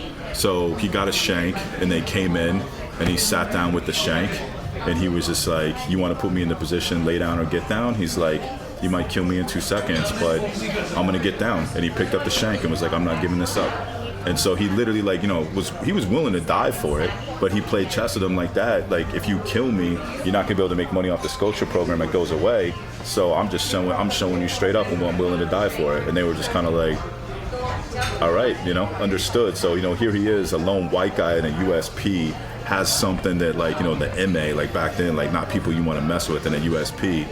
And he was just like, I'm willing to die for it.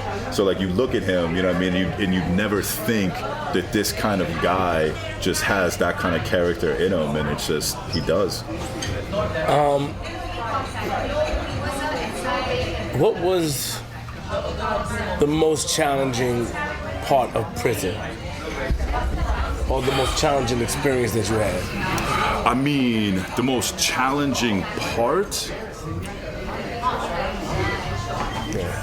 I mean,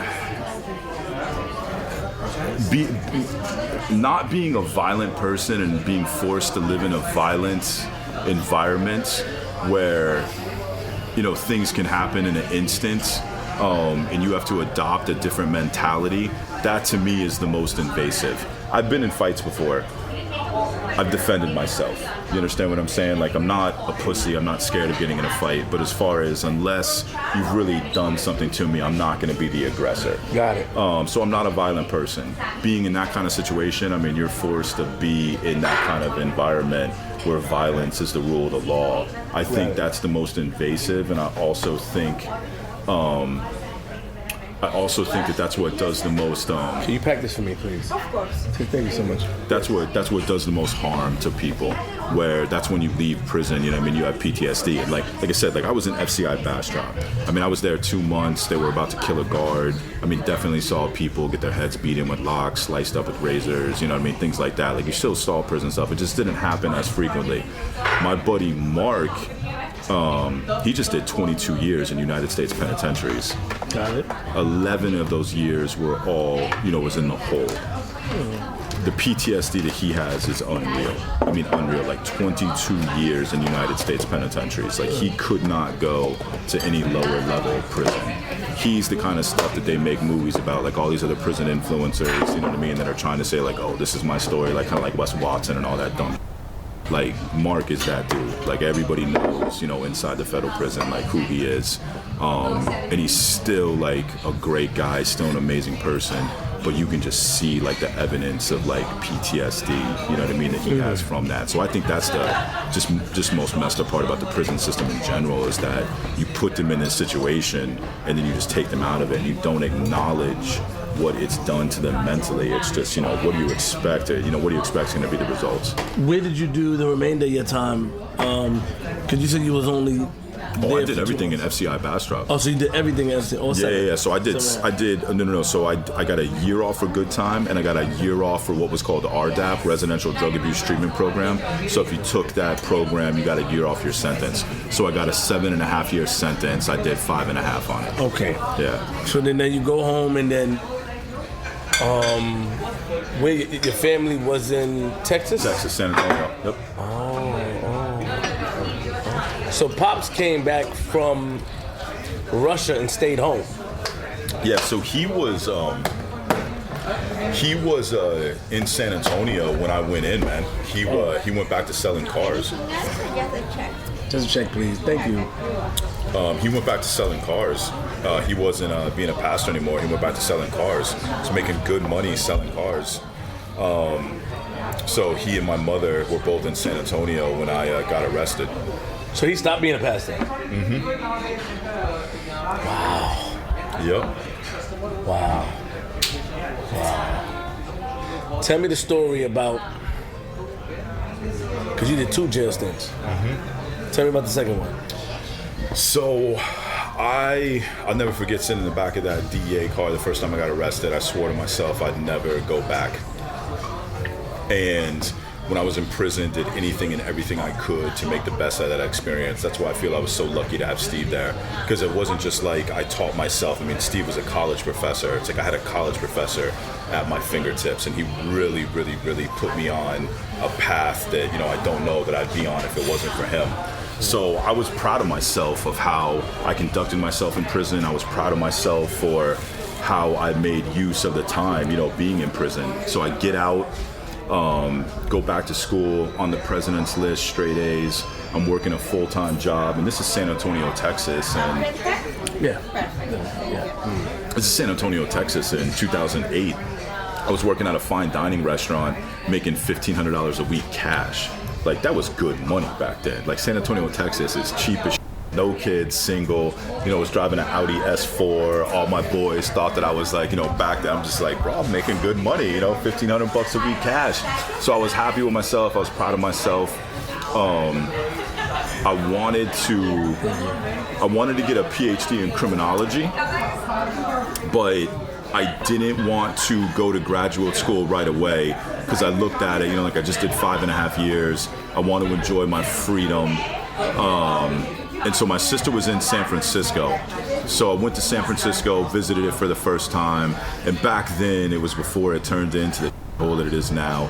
It was an amazing city. I absolutely loved it. So I went back to Texas and was like, I want to move out here. So I moved out there, and I got a job in a Porsche and an Audi dealership. Made 10 grand my first month, made 10 grand my second month, was about to make 25,000 my third month. Like, I was just climbing up. The owner loved me. The manager, the assistant manager, they loved me. And it's like, dude, you worked 12 to 7. You had an hour for lunch, and I'm driving like Porsches and Audis home. No manager breathing down your neck. It's just kind of like, if you want to make money, make money. If you don't want to make money, then don't make money. And so I wanted to make money. Mm-hmm. Well, in California, you have to first get what's called your temporary sales license. Then they do the background check. So they did that. And then like the third or fourth day of my third month, the owner calls me upstairs. And he tells me, he's just like, man, he's like, if I had any control over this, he goes, I wouldn't do it. And he goes, you know, they denied your sales license. and you can't work here anymore. And it's crazy because the assistant manager and general manager never told him that I'd been in prison because they thought that he might be mad about it. And when he found out about it, because he's the one that actually got the letter from the DMV, he called them up there and he said, if we have to hire attorneys, he goes, whatever we have to do, he was like, find a way to help this man. He's like, I want him to work here. And he signed my check, shook my hand, and said, if you ever get this resolved, you always have a job here. And I'll never forget it, man. Like, I went in my car and I cried. And it was, you make a promise to yourself and you honor that promise, and it was just heartbreaking. I felt like I was doing everything I could to never go back to prison, to still have a successful life, and I loved that job, man.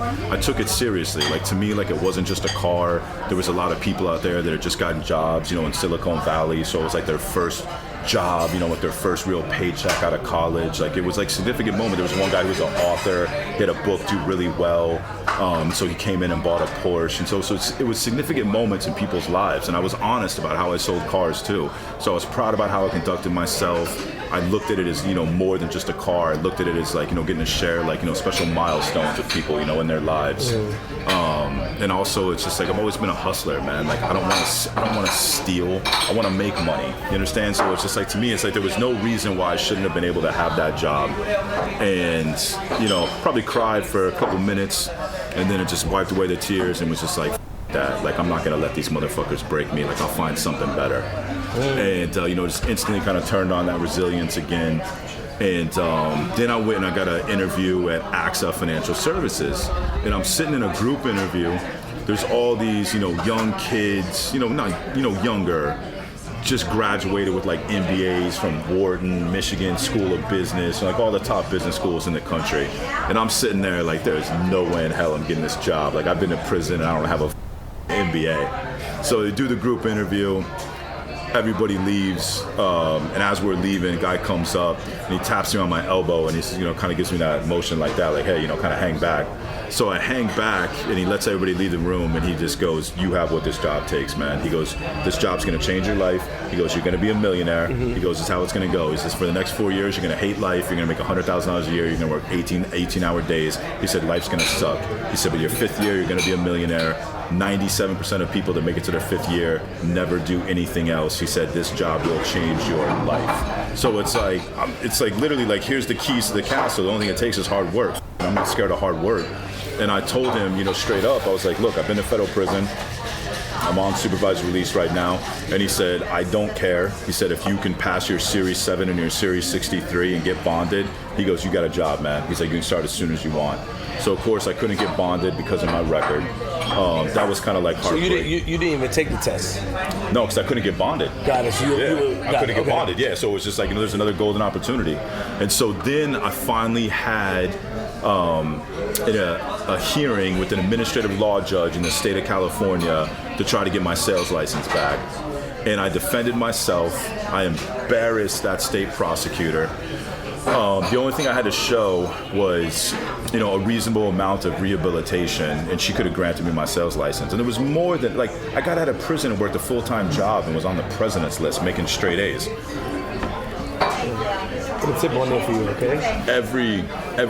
Everything that prosecutor was trying to say, I dismantled it. Like, the people in the courtroom literally stood up and clapped for me and like shook my hand on the way out. So it was a passionate plea. Like, I was begging for that sales license back. Like that's what I wanted to do, and she denied it. And like, I'll never forget that moment walking out of that courtroom. Just undid my tie, and it was just that switch. You know what I mean? Or just like. Something that I noticed, and I'm right. You get teary-eyed a little bit when you talk about that, but when we were talking about the others, you see what I'm saying? Yeah. Like, you see what, like, that meant something to you. I'm looking at you right now. It absolutely did, man. What did it mean? What did it, like, I can do it? Like, what? You were proud of it? Did you ever doubt yourself? Did people doubt you? No. Like, why were? So that's the part to me.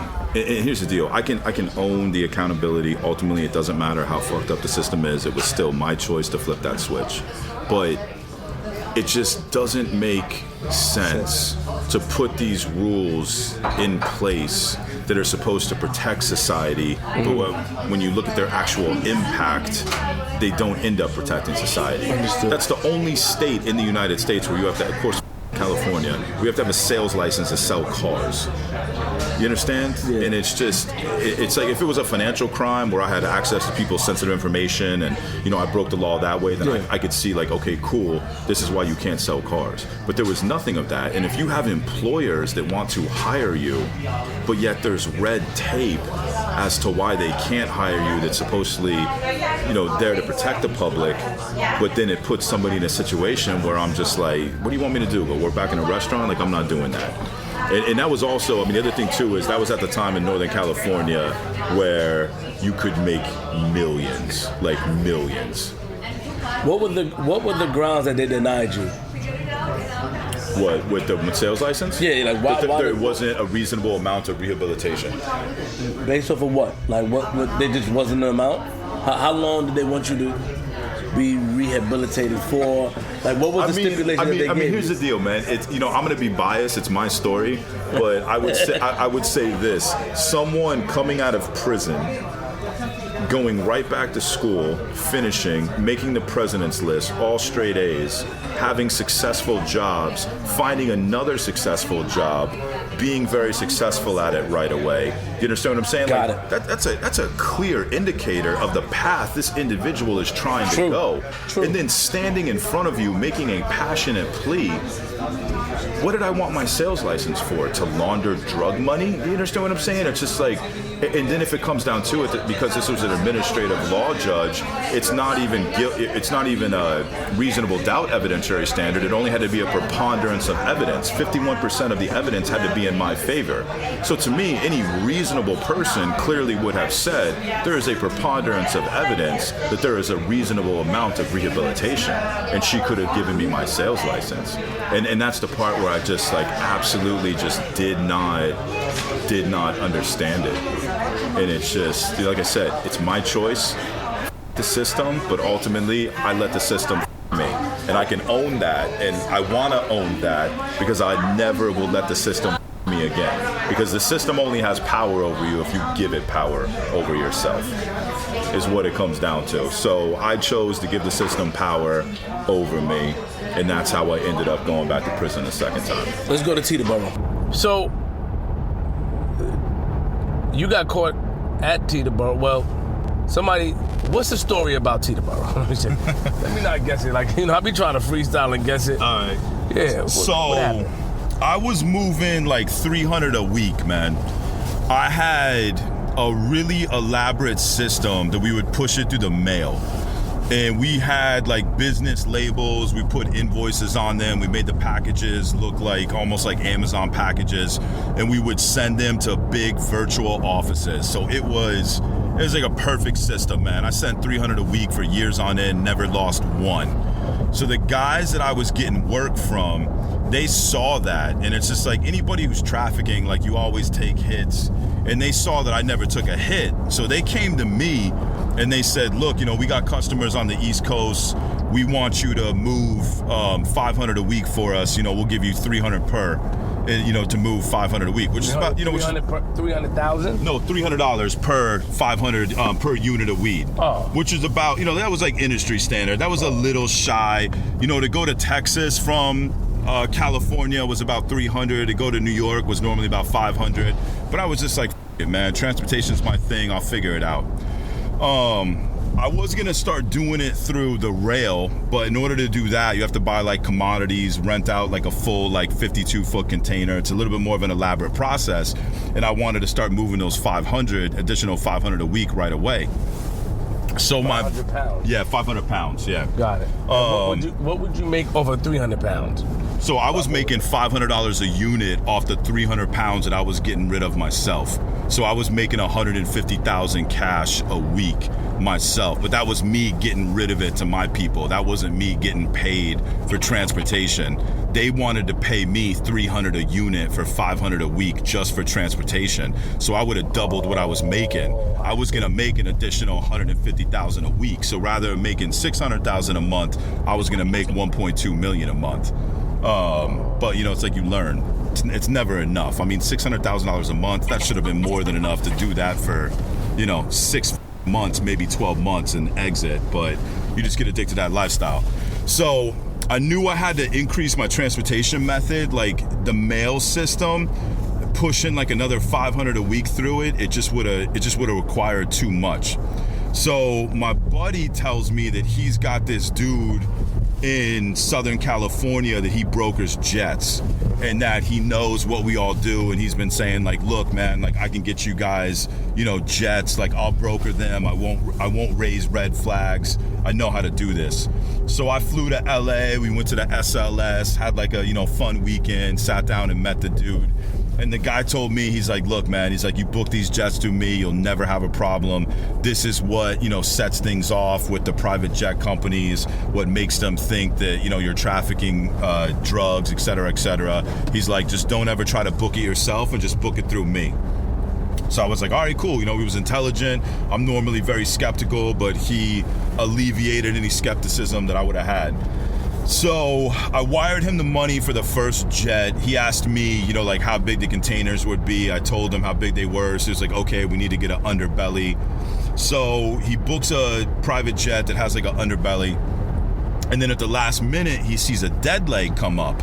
And a dead leg is a plane's going from Oakland to Teterboro, but they don't have a paying client. They just have to get the plane from Oakland to Teterboro because the paying client is in Teterboro, so they're willing to give the flight for cheaper. So he saw that, and he was gonna make like an extra $5,000 off what he charged me. So he changed up the plane at the end, and he didn't check to see that the plane was a lot smaller and it didn't have an underbelly. Well, that still wasn't the main problem. The main problem was that the pilot for that particular plane was a snitch for the DEA. So the porters are loading the containers on the plane. He goes inside and he calls his DEA handlers down in San Diego and tells them the situation. And I guess they tell him just to go through with it. And we get on the plane and I land here, and it's like a scene out of a movie, man. Port Authority cops, regular cops, like you know, plainclothes cops, everything. Just straight, like just crazy scene. So wait, so the pilot was a rat. Yep, the pilot was a snitch for the DEA. The reason why they get them is because they give them 25% of street value, right? Mm-hmm. So if you're a pilot and you think that somebody on the plane has drugs, and you tell them, and there is drugs, like whatever the street value is, if it's $100,000, you know, street value, they're gonna give you $25,000. They even do that with hotels in like places like New York, or any places where they know, you know, like big crime takes place, you know, with cash deals, drugs, whatever the hell it is. They tell the front desk agents, hey, if you see something and it's suspicious, call us. If something happens, if it's money, if it's drugs, we'll give you 25% of street value. There's actually like one famous case out of New York from years ago. The hotel front desk agent, she called whoever the it was, they showed up and there was like $12 million, and they were supposed to give her the 25% of it, and they never gave her the 25% of it. So that's how they give these people these incentives, you know what I mean, to do that. I mean, at least that's what I think. The other thing could have been, who knows, maybe he was a pilot, you know what I mean, on a load and got caught, and that was just how he was working off his sentence. So I mean, who knows if he was doing it just for the money, or if he was doing it because he had gotten caught, you know, on some previous trip. Like, I'll never know. And that was part of, my attorney was telling me to take it to trial. Even when they were threatening me with 20 years, he was like, dude, he's like, take it to trial. The first witness I'm gonna call is the pilot, and I'm gonna ask him, were you a for the DEA? And when he says yes, and that was never disclosed to us in your discovery, he goes, it'll be an instant mistrial. And I'm just like, man, like threatening 20 years with a 7-year parole step, I was just like, nah, I'm not about to take it to trial. So we don't know, you know what I mean, what kind of snitch he was. If it was a snitch where he got caught previously, or if he was just doing it for monetary value. But he was he called the DEA in San Diego, so that's why they were here when I landed in Teterboro. So in San Diego.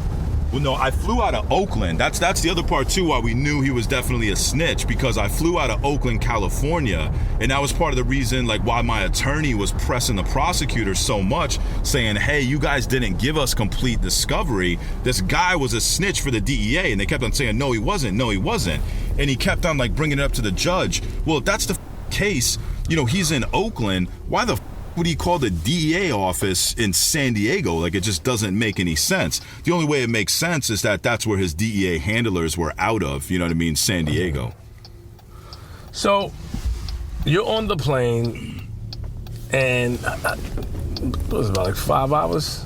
Yeah, 5 hours. You're on the plane. You don't feel nervous at all. You don't feel anything. But as soon as you get to Teterboro, do you look down and you see the cars when you look down? Nah, man, it was even more of a fucked up situation. So it's kind of like nerve-wracking getting the loaded up, right? But I figured, like, as soon as we took off, I was like, man, I'm golden. And then you land, and how you land in Teterboro is you land and a shuttle comes around, like goes to the security gate, and the shuttle unloads your luggage, the porters, everything, unload your luggage from the plane. And then you drive around to the front part of the terminal. So I get there, like, I still can't see the cops, like, I still can't see anything. They're all on the front side. So I'm, there in the, plane's landed, plane's been unloaded, I'm on the shuttle, I'm like, yeah, you know what I mean, did it. And then you go through that security gate and look around, and like I said, there it was, just like a scene from the movie, and I'm just like, man, like, damn, this has to be for me. So we pull up in front of the outside of the terminal for signature, and open the door, and sure enough, 5 plainclothes police officers get on, and they introduce themselves as Port Authority police officers. And they tell me, the main guy, Scudis, he tells me, he's like, yeah, we're just doing, security checks, looking for bombs, guns, just things like that. And I'm like, really? I'm like, when I land, I'm like, that's when you're doing the security check? And he's like, yeah. And I'm like, doesn't make much sense. I'm sitting there trying to, like, catch him up, just like with him, because, like, I know he's lying to me. And I'm like, wouldn't it make more sense to do a security check, kind of before I took off? Because, if I did have, a bomb or, guns in here and I was trying to hijack the plane, you know what I mean? It's like, I already would have done it. So if I've landed, clearly I'm not doing that. So, this doesn't make much sense as a security checkpoint. And he's like, just stuttering. And he's like, look, man, we just want to see what's inside the containers. And I told him, I said, you can read this paperwork right here. I said, these are prototypes. I don't have the legal authority to give you permission to look inside these containers. I said, there's a non-disclosure agreement that I signed, and all the containers on the outside of it said, context protected by non-disclosure agreement. And I looked that up, you know what I mean? Like, I knew it wasn't gonna, necessarily get me out of it. I was just like, man, if they come up and they ask me, can I search the containers? I'm just gonna be like, I don't have the legal authority to give you permission to search containers. Here's an NDA. Like, and I literally had printed up like a fake NDA and everything. So that's what I told the police. That's what I told Scudis. And he's like, look, man, he's like, technically it's in your possession.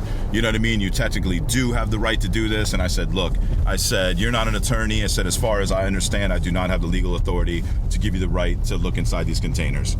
And this is why you're still sitting on the plane. Yeah, no, I'm sitting on the shuttle, man. Like, we'd already onboarded, man. We're on the shuttle after already, being unloaded from the plane. And so he starts going back and forth with me a little bit more. And I said, hold up, man. I said, am I being detained?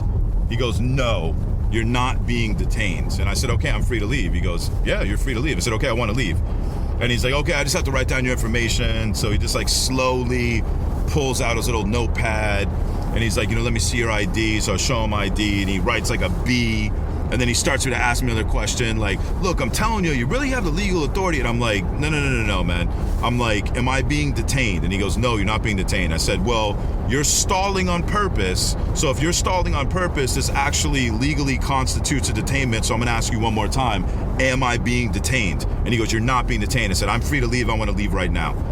And he goes, all right. And he takes a picture of my ID. So he takes a picture of my ID. He lets me, like, they at that point they get out of the way to let me know that I can leave the shuttle. And so I get off the shuttle and I say one more time, like in front of everyone, I said, you do not have the right to detain me, but you do have the right to seize the containers. And he goes, yes. And so I just wanted him to say that, in front of like 20 witnesses, just in case, like, whatever, came down in the future to something. So I was like, all right. So I get in the SUV that I had ordered, and I'm getting in there and he's like, where are we going? And I'm like, get to the city as fast as possible. And I probably threw up like $300 or $400 worth of hundreds up there. I was like, that's your tip, man. I was like, step on it.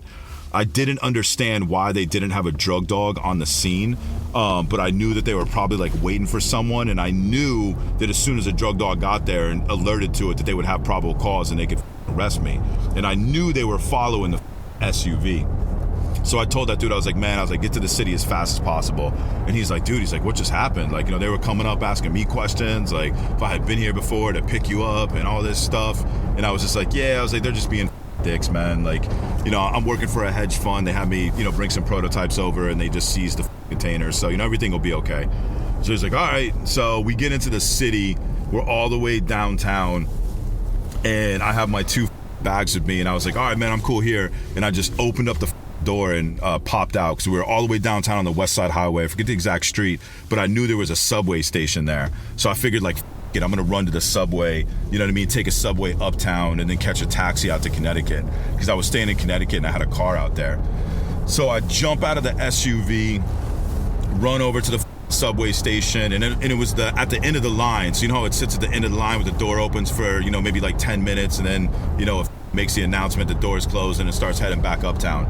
So I get in there, sitting, the doors are still open because it's at the end of the line, and this dude hops in, sits across from me, and he's all trying to look like all nonchalant, and he looks up, and you can see like the chain from his badge, and I'm just like, motherfucker. And so I just look across from him. I'm waiting for him to make eye contact with me. He like makes eye contact with me. He's kind of like startled, like, damn, he's not even scared to look at me. And I said, really? And I just pointed like right there under the shirt, like, motherfucker, I can see your badge.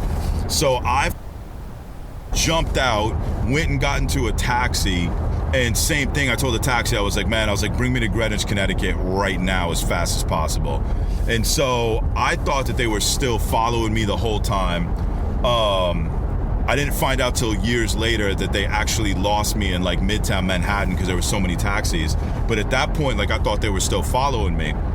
So I call my boy Gino, and I'm like, hey man, I'm like, bring the Jeep. I'm like, bring it behind the tavern. There's like this tavern in downtown Greenwich where there's a back entrance like not a lot of people know about.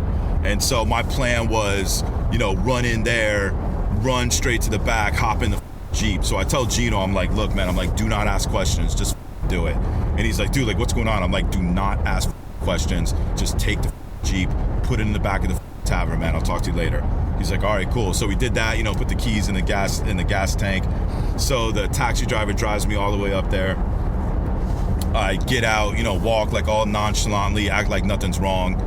And then as soon as I get into the tavern, just like bolt straight to the back, run out the back. There's the Jeep, get into the Jeep.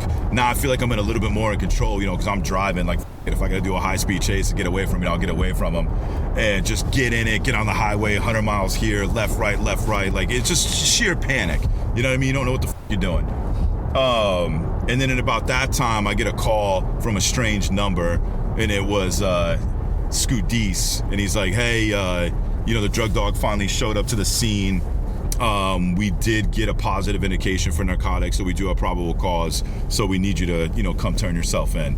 And I was just like, oh, yeah, I'll be right there. And so, was on the run for 3 years after that. And there was a U.S. Marshal out of San Francisco because the case was actually out of this U.S. Marshal's office because the case was out of Bergen County because the feds didn't want it. At that point, the feds weren't prosecuting weed anymore. And plus, even if the feds were prosecuting weed, that was the trial run. It was only 109 pounds. You know what I mean? Like, it was a joke. So it was a state case. So it was a state case out of Bergen County.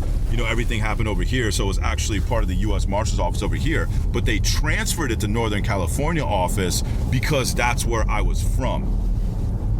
So that marshal has like a raging hard-on for me. He can't make any progress for me. This is it right here, Signature Aviation. He can't make any progress with me. So he literally starts the Northern California's top 10 most wanted, man. Puts my face on billboards, go right over here. Puts my face on billboards like all through Northern California to try to catch me. And it was me on the list with the 3 guys from Alcatraz who escaped. The 3 guys from Alcatraz who escaped. And then also me. So yeah, this is all where it went down. All right there. I'm about to pull over. All right. So where did you land? I'll show you. If you turn around, I'll show you. Wanna make a U-turn? Yeah. Take a U-turn. These are all private planes. Yes, sir. Well, so Signature, what Signature is Signature is a terminal for private planes. So like if you have a private plane and you want a place to park it, get it gassed up, you know, looked after, taken care of and whatnot, you can like contract with Signature is what you can do. So that's what people do. Oh, let me go over here. Yeah, just pull in right here to the right. I'm not pulling. You want to pull in? You don't pull? I'm in. Yeah, No. Yeah, so back behind is where you land. So that's what I'm trying to say is that I didn't know like the big giant like police presence that was right here. So the police. Yeah, like back there.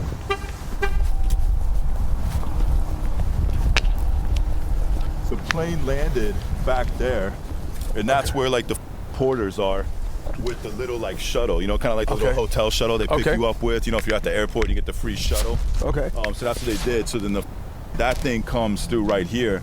This was a little different. Like there wasn't this gate right here. You just pulled right into the front of Signature is what you did. And so the SUV was like waiting right there, and that's where they stopped me on the shuttle and they got on, you know what I mean, and questioned me.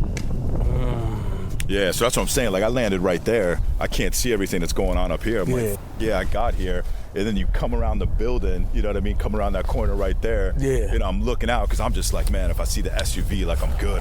Yeah. And then it was just like, oh, nope. Worst nightmare. So it took a while for the dogs. Yeah, so there was only, because it was later at night, at that particular point, there was only like one drug dog that they had access to, and that drug dog was on scene for some other call. And so that's why that dog wasn't there. So that gave me like an hour or so. No, it's probably like longer than that, like an hour and a half to get away. So as soon as the dog got there, you know what I mean, they got the positive indication. But they had already opened up the containers because they tried to hide evidence that the dog handler said, why am I even here? Like you can already smell marijuana. Yeah. And the other fucked up thing is, and this is what pisses me off about my attorney, because my attorney could have got me off the whole case. The attorney says that I landed, you know what I mean, was able to take off. They got the drug dog there, and he's like, well, what happened? And he goes, we called the United States prosecutor, and we said, hey, you know, it's a weed case. Do you want it? And the United States prosecutor declined and said, no, pass it to the state. So they went to Bergen County, and they got the search warrant with Bergen County. And he goes, okay, well, then what happened? Well, you know, we finally were able to open up the containers at 5:30 in the morning, you know, and find out it was marijuana. And it's just like, hold the up. And my attorney didn't catch this. The new attorney I got caught this as soon as he saw the court transcript. It's like, hold the up.